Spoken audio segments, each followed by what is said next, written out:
रूस ने यूक्रेन के खिलाफ सैन्य कार्रवाई का आदेश दे दिया है। इस आदेश के बाद यूक्रेन के विदेश मंत्री ने कहा है कि रूस ने हमारे देश पर पूरी तरह हमला कर दिया है। इसी के साथ उन्होंने कहा है कि दुनिया अगर रूस को रोक सकती है तो उसको रोके। दूसरी तरफ यूक्रेन के राष्ट्रपति ने सभी से भावुक अपील की है। उन्होंने रूस के लोगों से पूछा है क्या आप युद्ध चाहते हैं। रूस के सैन्य कार्रवाई के आदेश पर अमेरिकी राष्ट्रपति जो बाइडेन ने कहा कि पुतिन ने पूर्व नियोजित युद्ध का रास्ता चुना है। इसी के साथ पुतिन ने यह भी कहा है कि युद्ध में हुई मौतों के लिए रूस जिम्मेदार होगा।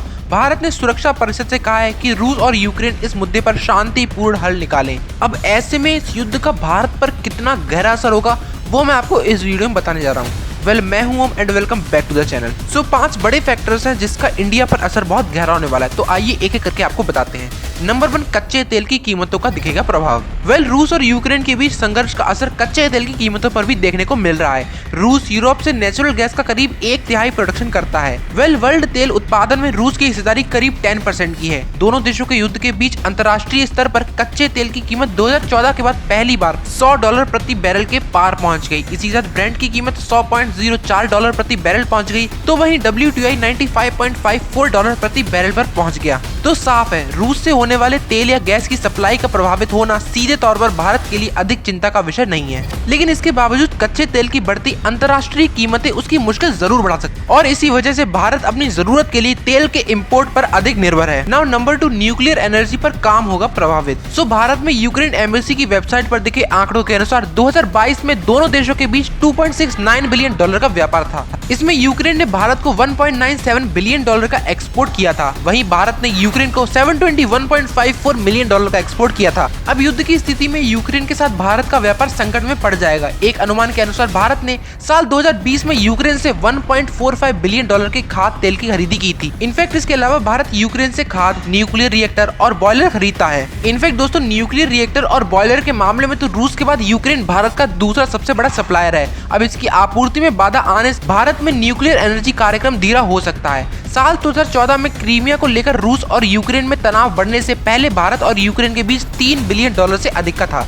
हालांकि समय के साथ ही सुधरा भी है, लेकिन अभी भी ये पुराने स्तर पर नहीं पहुंच पाया है और युद्ध की स्थिति में ये फिर से संकट में पड़ सकता है। मोस्ट इम्पोर्टेंट नंबर 3, भारतीय शेयर बाजार में हाहाकार। असल में रूस और यूक्रेन के बीच सैन्य जंग का असर भारतीय शेयर बाजार पर दिख रहा है। आज सुबह से एशियाई बाजारों में भारी गिरावट देखी जा रही है। गुरुवार को BSE सेंसेक्स 1814 अंक से गिरावट के साथ खुला था। शुरुआती कारोबार में 55,375 अंक तक नीचे गया था। इसी के साथ सुबह 9:30 बजे इसमें 1399.62 अंक यानी कि 2.45% की गिरावट आई थी। और मैं आपको बता दूं कि NSE निफ्टी में भी 367.35 अंक यानी कि 2.15% की कमी हुई है। नंबर 4, LAC पर भी दिखेगा असर। रूस और यूक्रेन के बीच सैन्य कार्रवाई का असर चीन के साथ LAC पर भी देखने को मिल सकता है। चीन के साथ चल रही तनातनी के बीच इंटरनेशनल रिलेशन एक्सपर्ट का मानना है कि इस मौके पर चीन यहाँ आक्रामक रवैया बिल्कुल दिखा सकता है। चूंकि अमेरिका का पूरा ध्यान अभी रूस पर होगा तो चीन को इधर मौका मिल सकता है। ऐसे में संभव है कि ओलंपिक के बाद चीन LAC पर कुछ आक्रामक हरकत करे।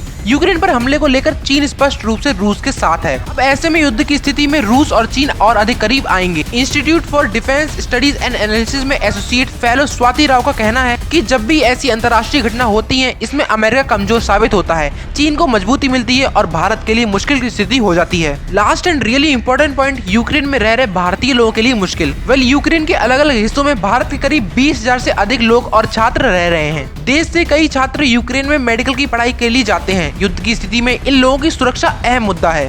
भारत ने 22 फरवरी को ही अपने नागरिकों और छात्रों को यूक्रेन छोड़ने के लिए कहा था। भारत सरकार की तरफ से अपने नागरिकों को वहां से सुरक्षित निकालने के लिए प्रयास किए जा रहे हैं। एयर इंडिया का विमान यूक्रेन से कुछ भारतीयों को लेकर भी आया है। So this is it for this video. इससे पिछली वीडियो मैंने आपको बताया था कि आखिर इन दोनों देश के बीच में वॉर का मेन मुद्दा क्या है। इसकी लिंक तो आपको मिल ही जाएगी, बट अगर आपको वीडियो इन्फॉर्मेटिव लगी तो लाइक और सब्सक्राइब करना बिल्कुल भूलना पाए।